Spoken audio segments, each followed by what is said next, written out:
Welcome back to Pop Flashback. I'm your host, Rick Smalls, and Tina Boucher, she's out.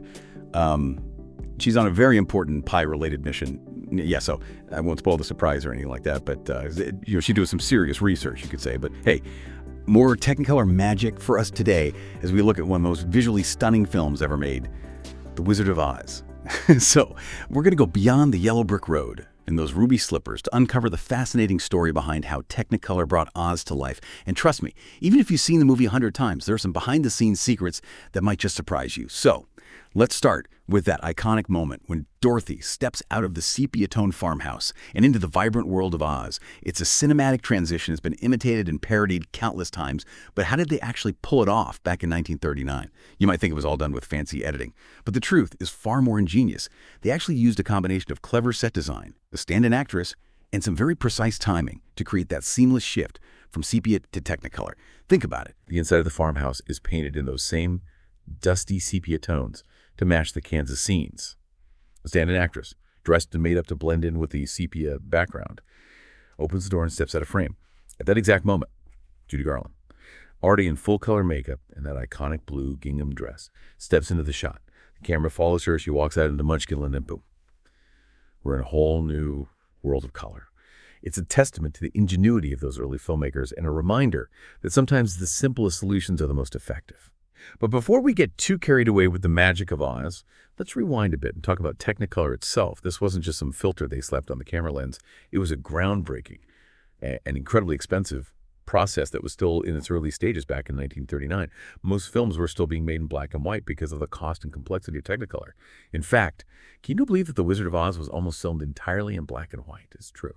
The studio executives were hesitant to invest in such a costly and untested technology, especially for a film based on what was then considered a children's book. They even considered filming only certain scenes in Oz in color, which is mind-boggling to imagine now.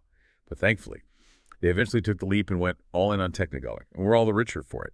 But all that dazzling color came at a price, both literally and figuratively. Remember those warm, dusty sepia tones in Kansas? Well, yeah. Those weren't actually black and white. They used something called sepia-toned film stock, which gives that old-timey, almost nostalgic feel. It's a subtle detail that adds to the overall effect of the film, but it's easy to overlook.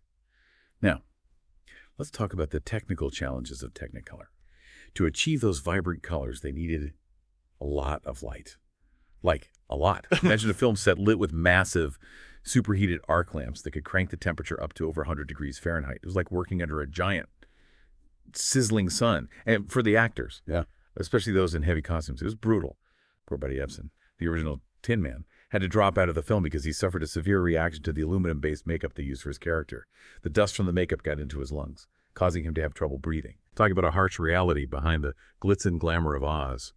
But those intense lights were essential to capturing the vibrant colors of Technicolor. The process itself was quite complex, relying on 3 separate strips of film, one sensitive to red, one to green, and one to blue, to capture the full spectrum of color. The 3 strips were then combined to create a single, full-color image. It was a technical marvel for its time, but it also had its limitations. Early Technicolor wasn't very good at capturing subtle shades. This is why the colors in The Wizard of Oz are so intensely saturated. The yellow brick road is practically glowing. The Emerald City is a symphony of vibrant green. And even the Munchkins' costumes are bursting with the vivid colors. They had to exaggerate everything to make sure it popped on screen. But that exaggeration actually worked in the film's favor. It added to the dreamlike quality of Oz, making it feel like a world unlike anything we've ever seen before. You know, it's amazing to think about how a film made over 80 years ago can still hold such a powerful grip on our imaginations. The Wizard of Oz. It isn't just a classic, it's a cultural touchstone. It's a story that's woven into the fabric of our collective consciousness. And while the story itself is timeless, the technology behind it, that Technicolor magic, played a huge role in making it the enduring masterpiece it is today. Think about it. Those vibrant colors, those unforgettable transitions, they transported audiences to a world unlike anything they'd ever seen before. It was like stepping into a dream, a Technicolor dream that continues to captivate us decades later. The Wizard of Oz showed the world the power of color in storytelling, and it paved the way for countless other films to embrace the magic of Technicolor. It's a legacy that continues to inspire filmmakers and audiences alike, reminding us that there's always room for a little bit of magic in our lives. So, next time you watch The Wizard of Oz, Pay attention to the colors. Look beyond the story and appreciate the artistry, the innovation, the sheer technical brilliance that brought those colors to life. You might be surprised by how much depth and meaning you find in those seemingly simple choices. Thanks for joining me on this Technicolor journey through The Wizard of Oz. I hope you learned something new and maybe even saw the film in a whole new light. Like and subscribe to catch our next episode. See you next time.